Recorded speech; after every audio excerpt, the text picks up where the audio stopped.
बेटा 28 साल का हो चुका है, लेकिन उसकी माँ अभी भी उसे जगाने के लिए उस पर सवार हो जाती है। लाओलियो ने अचानक पलटी खाकर अपनी माँ को अपने नीचे दबा लिया। गुस्सा होने की बजाय उसकी माँ खुशी से लाओलियो के साथ खेल रही थी। एक सप्ताह बाद बेटे और बहू की शादी हो गई। तब से माँ हर रात अनिद्रा से पीड़ित रहने लगी, क्योंकि उसे लगता था कि उसकी बहू उसके बेटे को छीन ले गई है। दोनों को तलाक देने के लिए महिला जानबूझकर हर दिन अपनी बहू में कमियां निकालती थी और दोनों को शारीरिक संबंध बनाने से रोकने के लिए आधी रात को अपने बेटे के कमरे में घुस जाती थी। बहू अब इसे बर्दाश्त नहीं कर सकी और घर से भागने को तैयार हो गई। लाओलियो ने अपनी पत्नी के साथ बाहर जाने का निर्णय लिया। अप्रत्याशित रूप से युवा जोड़े के बीच हो रही बातचीत मां ने सुन ली। अपने बेटे के साथ हमेशा रहने के लिए वह अपनी बहू को मारना चाहती थी, इसलिए उसने अपने बेटे की अनुपस्थिति का फायदा उठाया और अपनी बहू को पानी में धकेल दिया। बहू ने पूरी ताकत से संघर्ष किया और किसी तरह अपनी सांस के चंगुल से भागने में सफल रही। इसके बाद वह रेंगते हुए शयनकक्ष में पहुंची और बेहोश होने से पहले दरवाजा बंद कर लिया तथा अपने पति के काम से घर आने का इंतजार करने लगी। बहू ने उसे सारी बात बता दी। ये सुनकर बेटा क्रोधित हो गया और तुरंत अपनी मां से पूछने गया कि उसने ऐसा क्यों किया।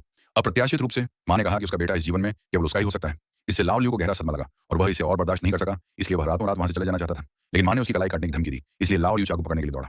संघर्ष के दौरान मां ने गलती से चाकू लाओलियो की छाती में घोंप दिया। फिर भी उसने पश्चाताप नहीं किया। उसने अपनी बहू पर भी सारे दोष मढ़ दिए, इसलिए उसने उसे घर बुलाने का बहाना ढूंढा और फिर उसे डंडे से मारकर बेहोश कर दिया। जब बहू जाग गई तो सास ने बल्ला उठाया और उसे बुरी तरह पीटना शुरू कर दिया। इस नाजुक क्षण में बहू को उसकी सबसे अच्छी सहेली ने बचाया। अंततः उसकी मां ने आत्महत्या कर ली। बहू ने दोनों की अस्थियों को पानी में बहा दिया, इस उम्मीद में कि अगले जन्म में वे प्रेमी युगल बन सकेंगे।